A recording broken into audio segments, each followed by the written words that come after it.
dans la province du Périgord. L'année 1782 marque le début d'une histoire que les habitants du village de Montclair préfèrent encore aujourd'hui oublier. 3 jeunes femmes issues de familles bourgeoises vont conclure un pacte si étrange, si contraire aux mœurs de l'époque, qu'il finira par les consumer toutes les 3. Célestine Valcourt, 23 ans, fille unique du notaire royal, règne sur les salons de Montclair avec une autorité que personne n'ose contester. Ses cheveux noirs comme l'encre contrastent avec la pâleur de sa peau, et ses yeux verts semblent percer les âmes. Elle possède cette beauté glaciale qui inspire autant l'admiration que la crainte. Son père, veuf depuis 10 ans, lui a transmis non seulement sa fortune, mais aussi son caractère inflexible. Marguerite Beauchamp arrive dans le village au printemps 1781. Sa famille a fui Paris après la ruine de son père, autrefois banquier réputé. Elle a 21 ans et porte encore sur elle les traces de cette déchéance sociale. Ses vêtements, bien que soignés, trahissent des reprises discrètes. Ses mains, jadis douces, montrent maintenant les marques du travail domestique. Mais son visage conserve cette noblesse d'expression qui ne s'acquiert que dans les grandes maisons parisiennes. Adélaïde Franchetti complète ce trio singulier. Fille d'un marchand italien installé dans la région, elle a 22 ans et une réputation sulfureuse. On raconte qu'elle a quitté Gênes après un scandale dont personne ne connaît vraiment la nature. Son accent chantant et ses manières directes choquent les bourgeoises locales. Elle fume en public, rit trop fort, et son regard sombre défie constamment les conventions. Ces 3 femmes n'auraient jamais dû se rencontrer. Leurs origines, leur tempérament, tout les oppose. Mais lors d'un bal organisé au château des Rochambeau en juillet 1781, le hasard les place à la même table. La conversation commence par des banalités, puis glisse vers des sujets plus intimes. Elles découvrent qu'elles partagent le même ennui mortel face à l'existence étriquée que leur impose la province. Elles confessent, dans le secret de ce premier échange, qu'elles étouffent toutes les 3 sous le poids des attentes sociales. Septembre 1781. Un événement va bouleverser l'équilibre fragile de Montclair. Le baron de Rochambeau, criblé de dettes après des investissements désastreux dans le commerce colonial, organise une vente aux enchères de ses biens. Parmi les lots proposés figure un homme que les registres désignent simplement comme Thomas, domestique, 28 ans, né aux Antilles. Le jour de la vente, une foule curieuse se presse dans la cour du château. Thomas se tient debout sur l'estrade, les poignets liés par une corde symbolique. Sa peau cuivrée brille sous le soleil d'automne. Il mesure près de 6 pieds. Ses épaules sont larges, ses mains puissantes témoignent d'années de labeur. Mais son visage retient surtout l'attention. Des traits finement ciselés, des yeux noirs qui ne baissent jamais le regard, une mâchoire volontaire. Il ne montre aucune peur, aucune soumission dans son attitude. Le commissaire-priseur commence son boniment. Thomas a été formé dans une grande plantation de Saint-Domingue. Il sait lire et écrire, chose rare pour un esclave. Il parle français sans accent créole. Il maîtrise les travaux de force, mais aussi les tâches domestiques plus délicates. Le baron de Rochambeau, pressé par ses créanciers, fixe un prix de départ élevé. Célestine assiste à la vente. Elle n'avait aucune intention d'acheter quoi que ce soit, mais quelque chose dans le regard de Thomas la fascine. Cette absence totale de soumission, ce refus silencieux mais évident de courber l'échine, éveille en elle un désir étrange. Elle lève sa pagaie. Les enchères montent rapidement. Un propriétaire terrien, un commerçant enrichi, plusieurs bourgeois se disputent l'acquisition. Célestine surenchérit chaque fois, indifférente aux murmures scandalisés autour d'elle. Finalement, elle emporte l'enchère pour une somme qui fait blêmir son père. Thomas lui appartient désormais selon les lois du royaume.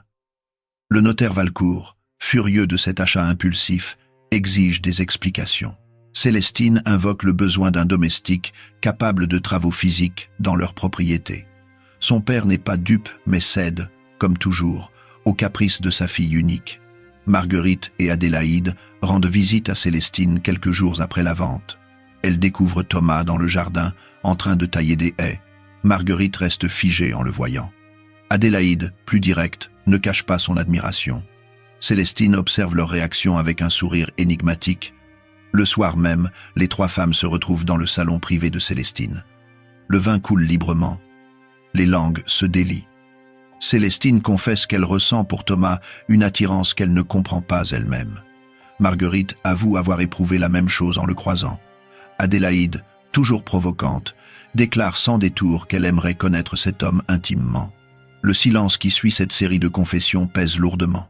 Puis Célestine, avec ce pragmatisme glacial qui la caractérise, propose une solution. Thomas lui appartient légalement. Elle peut disposer de lui comme bon lui semble. Pourquoi ne pas partager ce privilège avec ses deux amis? Après tout, les hommes de leur rang ont bien des maîtresses. Pourquoi les femmes ne pourraient-elles pas jouir de la même liberté? Marguerite, élevée dans la vertu parisienne, recule d'abord. Mais la tentation est trop forte. Sa chute sociale l'a privée de toute perspective de mariage honorable. Les hommes de Montclair la regardent désormais comme une proie facile ou l'ignorent complètement. Thomas représente une forme de revanche sur cette déchéance. Adélaïde accepte immédiatement. Elle ne voit dans cette proposition aucune transgression particulière. À Gênes, elle a connu des arrangements bien plus scandaleux. Sa seule inquiétude concerne les risques de découverte. Célestine balaye ses craintes. Son père passe l'essentiel de son temps à son étude. Les domestiques de la maison Valcourt sont discrets et bien payés pour le rester. Les règles du pacte s'établissent au fil de la nuit. Chacune disposera de Thomas selon un calendrier strict. Aucune ne devra développer d'attachement sentimental. Il s'agit uniquement de satisfaire des désirs physiques. Si l'une d'entre elles souhaite rompre le pacte, elle devra prévenir les autres. Et surtout, le secret absolu doit être maintenu sous peine de ruine sociale pour toutes les trois. Thomas découvre sa nouvelle situation avec une surprise qu'il parvient à dissimuler. On ne lui demande pas son avis, on ne sollicite pas son consentement. Les trois femmes le traitent comme une propriété qu'elles se partagent, un objet destiné à leur plaisir. Il comprend rapidement que résister ou se plaindre ne servirait à rien. Sa condition d'esclave ne lui laisse aucun recours légal. Célestine le convoque la première. Elle exige de lui une soumission totale, cherche à briser cette fierté qu'elle a perçue dès le premier regard. Mais Thomas refuse de courber l'échine mentalement même si son corps lui appartient. Cette résistance silencieuse excite encore plus Célestine. Elle multiplie les rendez-vous, invente des prétextes pour le garder près d'elle. Marguerite aborde Thomas avec plus de douceur. Elle cherche dans ses bras un réconfort que sa nouvelle vie ne lui offre plus. Elle lui parle parfois de Paris, de sa jeunesse dorée, de la chute brutale de sa famille. Thomas l'écoute sans jamais répondre vraiment. Il a appris depuis longtemps que les confidences des maîtres ne sont que des monologues déguisés. Adélaïde traite Thomas avec une franchise presque brutale.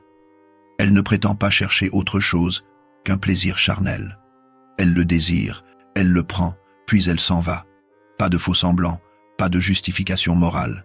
Cette honnêteté crue surprend Thomas. Dans un monde de mensonges polis, Adélaïde assume au moins ses actes. Les mois passent. Le pacte fonctionne selon les règles établies. Les trois femmes se retrouvent régulièrement pour discuter de leurs expériences, comparer leurs impressions, rire de cette transgression qui les grise. Elles ont l'impression d'avoir trouvé une forme de liberté dans cette société qui les étouffe.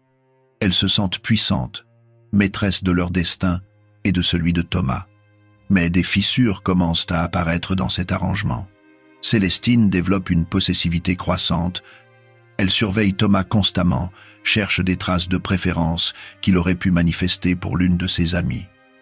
Marguerite, malgré elle, s'attache. Elle attend avec impatience ces moments avec Thomas, trouve des excuses pour prolonger leur rencontre. Adélaïde seule semble préserver sa distance émotionnelle, mais elle remarque les tensions grandissantes entre ses deux complices. Février 1782. Marguerite découvre qu'elle est enceinte. La nouvelle la terrorise. Elle sait que l'enfant est de Thomas. Son dernier amant avant le pacte remonte à plus d'1 an, avant la ruine de sa famille. Elle réunit Célestine et Adélaïde en urgence. Les trois femmes mesurent immédiatement la catastrophe qui s'annonce. Dans la France de 1782, une femme non mariée qui accouche d'un enfant perd toute respectabilité. Mais porter l'enfant d'un esclave noir constitue un scandale d'une toute autre ampleur. Marguerite serait bannie de toute société, sa famille déjà fragile serait définitivement ruinée. Et les soupçons se porteraient immanquablement sur Célestine et Adélaïde. Célestine propose une solution radicale. Elle connaît une sage-femme à 2 jours de cheval, dans un village où personne ne les connaît. Cette femme pratique des avortements discrets pour les bourgeoises en difficulté. Marguerite doit partir immédiatement, prétendre une maladie nécessitant des soins spécialisés. Adélaïde et Célestine financeront le voyage et l'intervention. Marguerite accepte, n'ayant pas d'autre choix. Elle part le lendemain, accompagnée d'une servante de confiance payée pour son silence. Le voyage dure 4 jours aller-retour. Quand elle revient à Montclair, elle a perdu 10 livres et son regard a changé. Quelque chose s'est brisé en elle. Elle convoque Thomas dans sa chambre et le frappe violemment, libérant une rage qu'elle ne contrôle plus. Thomas encaisse les coups sans broncher, comprenant que toute résistance aggraverait sa situation. Après cet incident, Marguerite annonce qu'elle met fin à sa participation au pacte. Elle ne veut plus revoir Thomas. Le simple fait de le croiser dans la rue lui donne la nausée. Célestine et Adélaïde acceptent sa décision. Elles continuent leur arrangement à 2, mais l'insouciance des premiers mois a disparu. L'épisode leur a rappelé les risques réels qu'elles prennent. Sans la présence modératrice de Marguerite, la dynamique entre Célestine et Adélaïde change. Célestine augmente la fréquence de ses rendez-vous avec Thomas. Elle l'installe dans une petite dépendance de la propriété Valcourt, prétextant qu'elle a besoin d'un gardien de nuit. Son père, vieillissant et de plus en plus fatigué par ses responsabilités, ne pose pas de questions. Tom devient l'obsession centrale de Célestine. Elle passe des heures à l'observer travailler. Elle invente des tâches inutiles pour le garder près d'elle. La nuit, elle le fait venir dans sa chambre, puis le renvoie avant l'aube. Mais elle ne cherche plus seulement la satisfaction physique. Elle veut briser cette fierté qu'il maintient malgré sa condition. Elle commence à le punir pour des fautes imaginaires. Un regard qu'elle juge insolent, une hésitation qu'elle interprète comme un refus, un geste qu'elle trouve trop lent. Les punitions restent discrètes pour ne pas éveiller les soupçons, mais elles sont réelles. Privation de nourriture, travaux supplémentaires, humiliation calculée. Thomas endure tout cela sans plainte, sachant que toute protestation aggraverait son sort. Adélaïde constate ces changements avec inquiétude. Elle confronte Célestine lors d'une de leurs soirées. Célestine nie d'abord, puis explose. Elle crie que Thomas lui appartient, qu'elle peut en faire ce qu'elle veut. Adélaïde rétorque que le pacte initial prévoyait un partage équitable. Célestine répond qu'elle seule possède les papiers légaux de propriété, que Thomas est son esclave et celui de personne d'autre. Cette dispute marque la fin du pacte. Adélaïde refuse désormais de participer à ce qu'elle qualifie de dérive dangereuse. Elle coupe les ponts avec Célestine, consciente que son ancienne amie a franchi une limite qu'elle ne peut approuver. Célestine se retrouve seule avec Thomas, et cette solitude ne fait qu'intensifier son obsession. Mars 1783. Thomas supporte depuis presque 2 ans les caprices, les désirs, et maintenant les violences de ses maîtresses. Mais contrairement à ce qu'elle croit, il n'a jamais cessé de réfléchir à sa condition. Chaque nuit, allongé dans sa petite dépendance, il pense à la liberté. Il sait que les lois de France ne lui offrent aucune issue légale. Un esclave reste un esclave jusqu'à ce que son maître le libère ou jusqu'à sa mort. Mais Thomas a remarqué quelque chose que Célestine, dans son aveuglement, n'a pas vu. Le notaire Valcourt vieillit rapidement. Sa santé décline. Il tousse de plus en plus, ses mains tremblent quand il écrit. Les médecins diagnostiquent une maladie des poumons qui ne pardonne pas. Célestine sera bientôt seule, héritière d'une fortune considérable et de tous les biens de son père, y compris des papiers de propriété de Thomas. Thomas commence à observer Célestine différemment. Il note ses faiblesses, ses contradictions, les failles dans sa cuirasse de femme forte. Derrière la cruauté et l'arrogance, il perçoit une solitude immense. Célestine n'a plus d'amis, elle s'est coupée de sa famille élargie par ses excentricités, son père ne l'écoute plus. Elle a construit autour d'elle un vide que seule son obsession pour Thomas comble encore. Il décide de jouer sur cette faiblesse. Progressivement, il modifie son comportement. Il cesse de résister silencieusement. Il commence à répondre à ses questions avec plus de détails. Il feint un intérêt pour ses préoccupations. Il simule une forme d'attachement qu'il ne ressent pas. Célestine, affamée de cette validation, mord à l'hameçon. Les punitions diminuent. Célestine se persuade qu'elle a finalement brisé la fierté de Thomas, qu'il s'est soumis non plus par contrainte, mais par choix. Cette illusion la ravit. Elle commence à le traiter avec plus de douceur, lui offre de meilleurs vêtements, améliore ses conditions de vie. Thomas joue parfaitement son rôle, dosant ses manifestations d'affection pour entretenir l'illusion sans éveiller les soupçons. Out 1783. le notaire Valcourt s'éteint dans son sommeil. Célestine se retrouve seule propriétaire d'un patrimoine considérable. Elle porte le deuil selon les conventions, mais sa tristesse reste superficielle. Son père et elle n'avaient plus de véritable relation depuis des années. La fortune qu'elle hérite lui ouvre des possibilités nouvelles. Thomas assiste aux funérailles dans la discrétion qui convient à sa condition. Mais il observe tout. Il note la présence de Marguerite et d'Adélaïde, venues présenter leurs condoléances. Les trois anciennes amies échangent des politesses glaciales. Marguerite a épousé un petit propriétaire terrien 2 fois son âge, mariage de raison qui lui assure au moins un toit. Adélaïde vit de plus en plus retirée, sa réputation sulfureuse lui ayant fermé les portes des salons. Après les funérailles, Célestine convoque Thomas dans la bibliothèque de feu son père. Elle lui annonce qu'elle a réfléchi à sa situation. Elle reconnaît qu'elle s'est montrée dure avec lui, qu'elle regrette certains de ses actes. Elle veut réparer ses torts. Elle lui propose un nouveau statut, domestique libre, payé pour ses services, logé et nourri décemment. Presque un homme libre, en quelque sorte. Thomas feint la gratitude la plus profonde. Il remercie Célestine avec des larmes dans la voix. Il jure fidélité et dévouement. Célestine, émue par cette démonstration, commet alors une erreur fatale. Elle lui montre l'endroit où elle range désormais ses documents importants, y compris ses papiers de propriété. Elle veut qu'il sache qu'elle compte les modifier bientôt pour lui accorder officiellement sa liberté. Les semaines qui suivent voient Célestine et Thomas développer une relation que Célestine croit sincère. Elle se confie à lui raconte ses plans, ses rêves. Elle envisage de quitter Montclair, de voyager, peut-être d'emmener Thomas avec elle comme compagnon libre. Thomas écoute, acquiesce, encourage ses projets. Mais chaque nuit, seul dans sa chambre, il affûte son véritable plan. Octobre 1783. Thomas a maintenant un accès quasi illimité à la maison Valcourt. Célestine lui a donné des clés, lui fait confiance. Il peut circuler librement, y compris dans les pièces autrefois interdites. Il profite de cette liberté pour explorer minutieusement chaque recoin de la propriété. Dans le bureau du défunt notaire, il trouve des documents qui révèlent l'étendue exacte de la fortune Valcourt. Des terres, des créances, des investissements dans le commerce.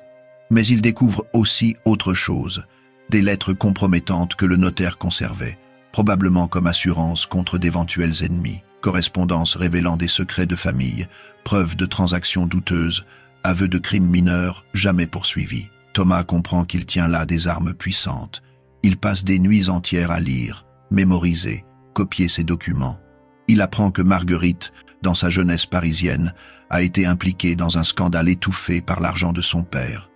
Il découvre que le mari d'Adélaïde, mort dans des circonstances mystérieuses à Gênes, a en réalité été empoisonné et qu'Adélaïde était la principale suspecte avant de fuir l'Italie. Mais surtout, il trouve les preuves du pacte. Célestine, dans un moment d'imprudence, a écrit une lettre à Marguerite après l'avortement. Une lettre qu'elle n'a jamais envoyée, mais qu'elle a conservée. Peut être comme témoignage de cette période étrange de sa vie.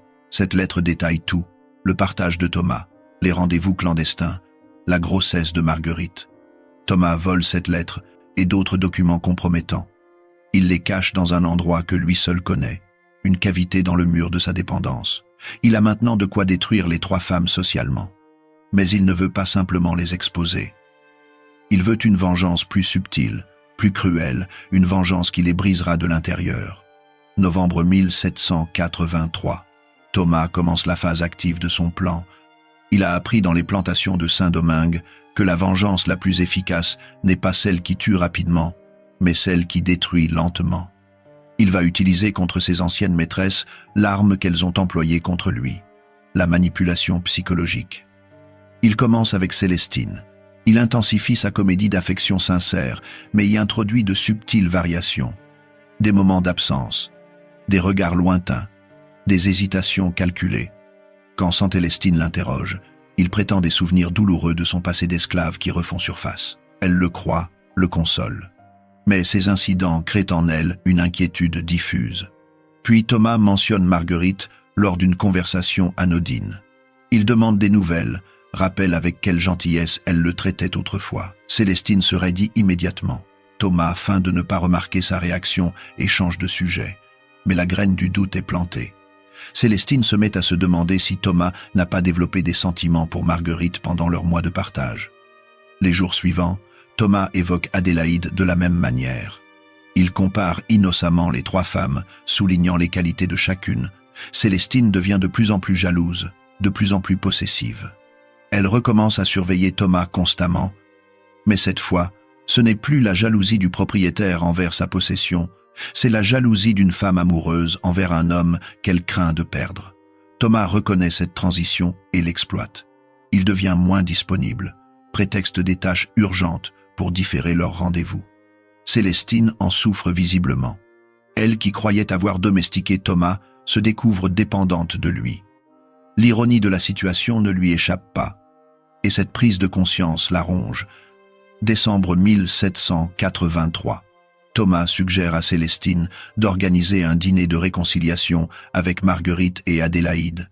Il argumente que l'année de deuil touche à sa fin, qu'elle devrait renouer avec ses anciennes amies. Célestine résiste d'abord, mais Thomas insiste avec juste ce qu'il faut de conviction. Elle finit par accepter, voulant prouver à Thomas qu'elle est magnanime et qu'elle ne craint aucune comparaison. Les invitations sont envoyées. Marguerite et Adélaïde acceptent, surprises mais curieuses. Le dîner a lieu un soir de décembre, dans le grand salon de la maison Valcourt. Thomas sert à table, discret et efficace. Les trois femmes se retrouvent face à face pour la première fois depuis des mois. La conversation commence avec raideur. Elles échangent des nouvelles polies, évitent soigneusement les sujets sensibles. Mais le vin coule, les langues se délient progressivement. Marguerite évoque son mariage sans joie avec un homme qu'elle n'aime pas. Adélaïde confesse sa solitude depuis qu'elle s'est coupée de tout le monde. Célestine admet que sa fortune ne comble pas le vide de son existence. Thomas, en servant, laisse tomber quelques remarques apparemment innocentes. Il rappelle certains moments du pacte, certaines soirées où les trois femmes riaient ensemble. Il évoque avec nostalgie cette période où elles se sentaient libres. Son intervention subtile ravive des souvenirs que les trois femmes croyaient enterrés. Après le départ de Marguerite et Adélaïde, Célestine se sent étrangement mélancolique. Thomas l'encourage à revoir ses amis, à reconstruire ses liens perdus. Célestine hésite, mais finit par suivre son conseil. Dans les semaines qui suivent, les trois femmes se revoient régulièrement. Elles ne parlent jamais directement du pacte, mais sa présence fantomatique plane sur toutes leurs conversations. Janvier 1784. Thomas a passé plus de 2 ans à observer, apprendre, planifier. Il connaît maintenant chaque faille dans l'armure de ces trois femmes. Il sait exactement comment les blesser de la manière la plus profonde. Il est temps de porter le coup final. Il commence par glisser à Marguerite, lors d'une visite qu'elle rend à Célestine, que sa grossesse n'était être pas un accident. Il suggère que Célestine, jalouse de l'affection que Marguerite lui portait, avait être saboté les précautions habituelles. Il ne fait que suggérer, jamais affirmer, laissant l'imagination de Marguerite faire le reste. À Adélaïde, il confie que Célestine a conservé des documents compromettants sur elle, notamment des lettres venues d'Italie concernant la mort de son mari. Il insinue que Célestine pourrait utiliser ces informations si jamais leur amitié tournait à nouveau au vinaigre. Là encore, il ne fait qu'insinuer, créant un climat de suspicion. À Célestine, il révèle que lors d'une de leurs rencontres récentes, Marguerite et Adélaïde ont évoqué leur époque avec lui. Il prétend qu'elles ont ri de la naïveté de Célestine, de la façon dont elle s'est laissée prendre au piège de ses propres sentiments. Il ajoute qu'elles ont qualifié d'absurde son projet de lui accorder sa liberté. Chaque poison distillé agit lentement. Les trois femmes commencent à se regarder différemment. Les conversations deviennent tendues. Des remarques ambiguës remplacent les confidences. La méfiance s'installe. Thomas observe ce délitement avec satisfaction. Il n'a jamais agi directement, jamais porté d'accusation frontale. Il a simplement activé les failles déjà présentes dans leur relation. Février 1784. L'explosion survient lors d'un dîner chez Célestine. Le vin a coulé abondamment. Les trois femmes, leurs inhibitions abaissées, commencent à se lancer des piques de plus en plus acérées. Marguerite accuse Célestine d'avoir orchestré sa grossesse. Célestine rétorque que Marguerite était assez stupide pour ne pas se protéger correctement. Adélaïde intervient pour défendre Marguerite, ce qui déclenche la fureur de Célestine. Les accusations fusent. Chacune révèle ce que Thomas lui a confié. Elles réalisent progressivement qu'elles ont été manipulées, mais au lieu de s'unir contre Thomas, elles se retournent les unes contre les autres. Chacune est convaincue que les autres ont vraiment trahi sa confiance, que Thomas n'a fait que révéler la vérité. La soirée se termine dans le chaos. Marguerite gifle Célestine, qui riposte violemment. Adélaïde tente de les séparer et reçoit des coups des deux côtés. Les domestiques doivent intervenir pour éviter que la situation ne dégénère complètement. Marguerite et Adélaïde quittent la maison Valcourt en jurant de ne jamais y remettre les pieds. Thomas, qui a assisté à toute la scène depuis l'embrasure de la porte, affiche un visage impassible. Mais intérieurement, il jubile. Les trois femmes qui l'ont traité comme un objet, qui se sont partagé son corps comme on partage un bien, qui ont disposé de lui selon leur bon plaisir, sont maintenant brisées. Leur amitié, déjà fragile, vole en éclats. Leur pacte secret, qui les liait dans la transgression, se retourne contre elles. Les semaines qui suivent la confrontation transforment Célestine. Elle comprend progressivement qu'elle a été jouée par Thomas, mais refuse de l'admettre pleinement. Accepter cette vérité signifierait reconnaître que l'esclave qu'elle croyait dominer l'a manipulée depuis le début, que tous les sentiments qu'elle a développés étaient basés sur un mensonge. Elle oscille entre des moments de rage où elle menace Thomas de punitions terribles et des moments de faiblesse où elle le supplie de lui confirmer que ses sentiments étaient réels. Thomas maintient un équilibre parfait entre ces deux pôles, alternant soumission apparente et froideur distante. Il sait que cette incertitude détruit Célestine bien plus efficacement que n'importe quelle certitude. Célestine cesse de sortir. Elle renvoie ses domestiques un à un, ne gardant que Thomas et une vieille cuisinière sourde qui ne pose jamais de questions. La maison Valcourt, autrefois animée et bien entretenue, commence à se dégrader. Les volets restent fermés, le jardin s'envahit de mauvaises herbes, la poussière s'accumule dans les pièces. Les voisins commencent à s'inquiéter. On murmure que Célestine a perdu la raison après la mort de son père. Quelques personnes tentent de lui rendre visite, mais Thomas, suivant les ordres de Célestine, les renvoie poliment. Célestine se mure dans sa douleur, convaincue que le monde entier la juge, que tout Montclair connaît son secret. Marguerite, de son côté, affronte un enfer différent. Son mari, un homme taciturne et méfiant, a entendu des rumeurs sur la soirée chaotique chez Célestine. Il questionne sa femme, exige des explications. Marguerite ment, invente une querelle à propos d'héritage et de propriété. Mais son mari n'est pas convaincu. Il commence à surveiller Marguerite. Il interroge les domestiques, les commerçants du village, cherche des traces de scandale. Il ne trouve rien de concret. Mais les ragots persistants sur des soirées étranges entre les trois femmes et un esclave noir suffisent à éveiller ses soupçons. Dans la société provinciale de 1784, la réputation d'une femme repose sur des bases fragiles. Le mari de Marguerite ne l'accuse pas directement, mais il la punit de manière insidieuse. Il réduit l'argent qu'il lui alloue pour les dépenses domestiques. Il critique constamment ses choix, ses vêtements, sa manière de gérer la maison. Il l'humilie devant ses propres domestiques.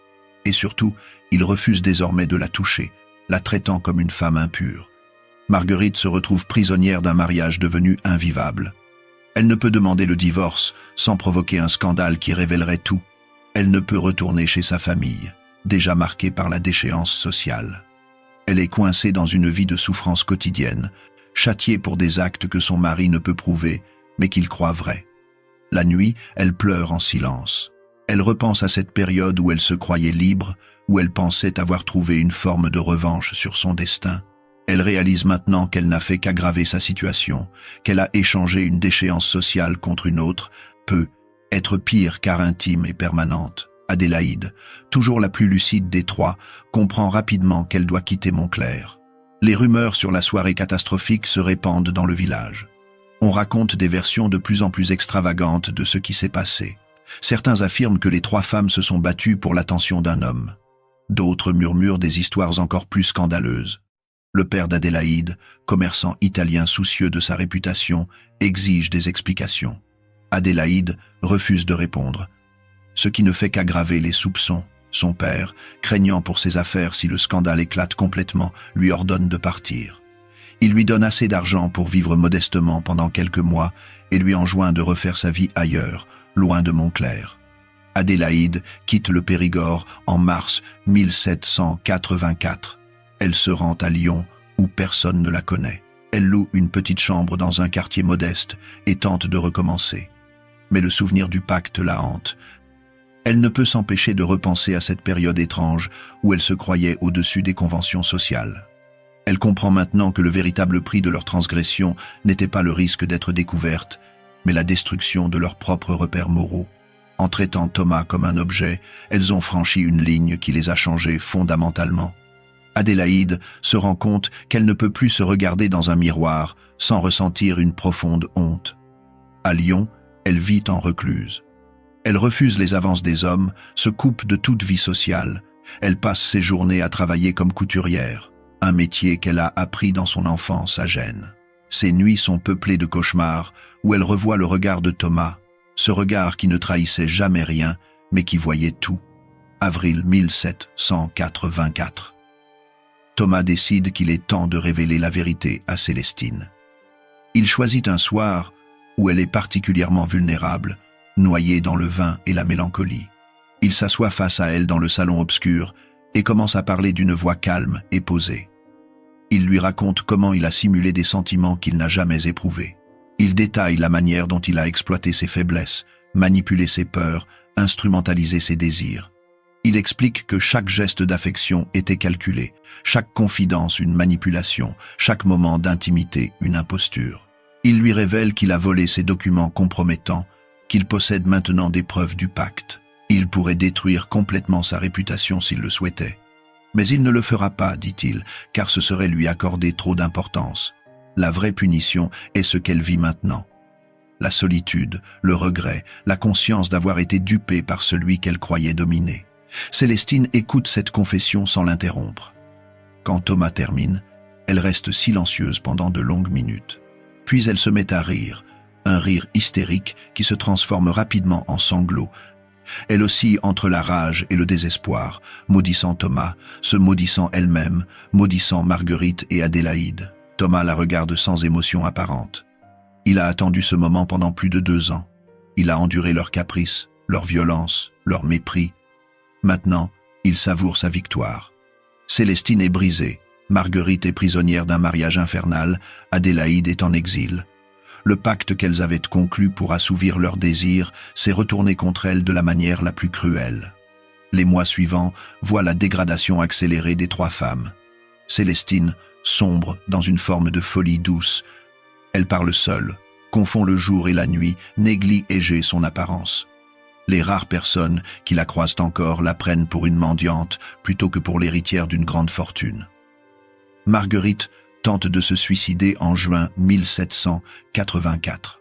Elle avale une dose de laudanum suffisante pour tuer un homme, mais son mari la découvre à temps et fait venir un médecin. Elle survit, mais cet épisode ne fait qu'aggraver sa situation. Son mari la fait enfermer dans sa chambre, prétextant qu'elle est devenue dangereuse pour elle-même. Elle passe ses jours prisonnière, surveillée constamment. Adélaïde, à Lyon, développe une maladie dont les médecins ne comprennent pas l'origine. Elle maigrit rapidement, perd ses cheveux, sa peau prend une teinte grisâtre. Les traitements n'y font rien. Elle meurt en septembre 1784, moins de 3 ans après le début du pacte. Sur son lit de mort, elle murmure des excuses adressées à Thomas, demande pardon pour des fautes qu'elle est seule à pouvoir nommer. À Montclair, les habitants commencent à parler de malédiction. On raconte que les 3 femmes ont été punies pour avoir commis des actes contre nature. Les versions varient sur la nature exacte de leur transgression, mais tous s'accordent pour dire qu'elles ont franchi une limite que Dieu ne pardonne pas. L'histoire se déforme au fil des récits, acquiert des dimensions surnaturelles. Octobre 1704-24.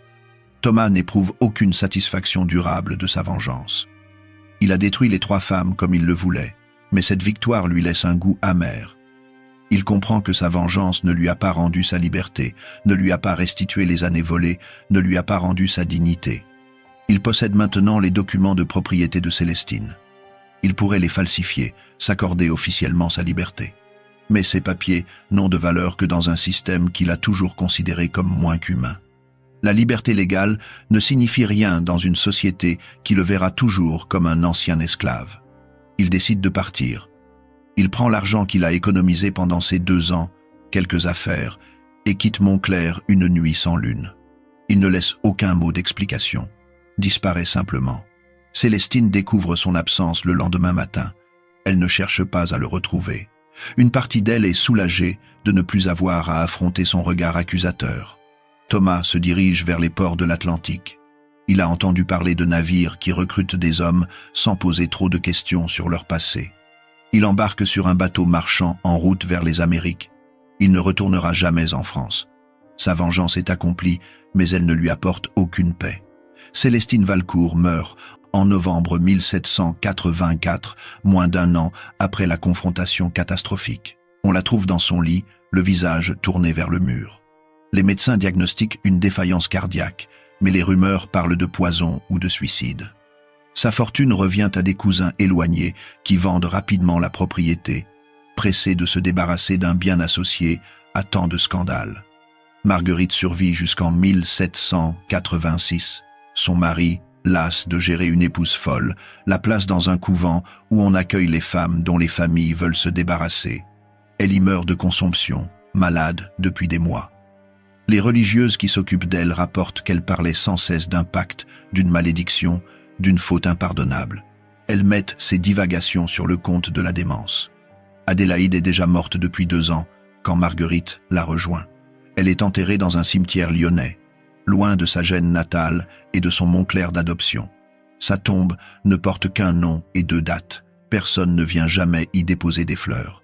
Son père a rompu tout contact avec elle avant sa mort. Thomas disparaît complètement. Certains prétendent l'avoir vu à Boston, d'autres à Charleston. Une rumeur persistante affirme qu'il a rejoint une communauté d'esclaves marrons dans les montagnes de la Jamaïque. Mais personne ne peut confirmer ces récits. Il s'est évanoui dans l'immensité du Nouveau Monde, emportant avec lui les secrets du pacte. À Montclair, l'histoire devient légende. On parle des 3 femmes maudites qui ont défié les lois de Dieu et des hommes. Les détails exacts de leurs transgressions se perdent, remplacés par des versions de plus en plus fantastiques. Certains racontent qu'elles pratiquaient la sorcellerie, d'autres qu'elles avaient conclu un pacte avec le diable incarné dans un esclave africain. Les années passent, les décennies s'écoulent. La Révolution française bouleverse l'ordre social qui condamnait des femmes comme Célestine, Marguerite et Adélaïde. L'esclavage est aboli, puis rétabli, puis aboli à nouveau. Mais dans le Périgord, dans les veillées d'hiver, on raconte encore l'histoire des 3 femmes qui partagèrent un homme et finirent maudites. La maison Valcourt reste longtemps inhabitée. Les nouveaux propriétaires se plaignent de phénomènes étranges, des bruits inexpliqués, des portes qui s'ouvrent seules, une présence oppressante dans certaines pièces. Ces récits alimentent la légende de la malédiction. En réalité, ce ne sont que les grincements d'une vieille bâtisse mal entretenue, mais personne ne veut entendre d'explication rationnelle. En 1823, un historien local entreprend de documenter les légendes du Périgord. Il enquête sur l'histoire des 3 femmes maudites. Il retrouve des traces dans les registres paroissiaux, des mentions dans les actes notariés, quelques lettres conservées par hasard. Il reconstitue progressivement la vérité derrière la légende. Il découvre que le pacte n'avait rien de surnaturel. C'étaient simplement 3 femmes frustrées par les contraintes de leur époque qui avaient trouvé une manière transgressive de satisfaire leurs désirs. Leur malédiction n'était pas divine, mais humaine, les conséquences sociales et psychologiques de leurs actes. Il trouve aussi des traces de Thomas. Des documents portuaires mentionnent un homme noir, répondant à sa description, qui a embarqué pour Boston en octobre 1784. Une lettre d'un marchand américain, écrite 20 ans plus tard, fait référence à un Thomas qui travaille comme comptable dans une entreprise commerciale, homme libre et respecté. L'historien ne peut confirmer qu'il s'agit du même homme, mais la coïncidence est troublante. Cet historien rédige un manuscrit détaillé sur l'affaire. Mais quand il le soumet pour publication, on lui oppose un refus catégorique. L'histoire est jugée scandaleuse, immorale, impropre à la publication. Elle ternirait la réputation de famille respectable du Périgord, descendant des personnes impliquées. Le manuscrit est relégué dans des archives où il prendra la poussière pendant plus d'1 siècle. L'histoire du pacte des 3 filles révèle les contradictions d'une époque où les femmes, privées de pouvoir réel, tentaient de l'exercer sur ceux qui étaient encore plus bas qu'elles dans la hiérarchie sociale. Célestine, Marguerite et Adélaïde n'étaient pas des monstres. C'étaient des femmes ordinaires piégées dans une société qui ne leur offrait aucune perspective d'autonomie véritable. Leur transgression était double. D'abord, elles avaient osé exprimer et satisfaire des désirs sexuels, chose impensable pour des femmes de leur rang à cette époque. Ensuite, elles avaient traité un homme comme un objet, reproduisant sur Thomas l'oppression qu'elles subissaient elles-mêmes. Cette reproduction de la domination par les dominés est un phénomène observé tout au long de l'histoire humaine. Thomas, de son côté, incarnait une forme de résistance qui ne pouvait s'exprimer que dans l'ombre. Privé de tout recours légal, il avait utilisé les armes des faibles, la ruse, la patience, la manipulation psychologique. Sa vengeance était méthodique et cruelle, mais peut-on vraiment le condamner? Il avait été traité comme une propriété, utilisé pour le plaisir de ses maîtresses, battu et humilié. Sa réponse, aussi terrible soit-elle, était celle d'un homme poussé au-delà des limites de l'endurance humaine. Le véritable drame de cette histoire n'est pas dans les actes individuels des protagonistes, mais dans le système qui rendait ces actes possibles. L'esclavage qui faisait de Thomas une propriété, le patriarcat qui étouffait les trois femmes, la rigidité sociale qui ne permettait aucune forme d'expression légitime des désirs et des frustrations.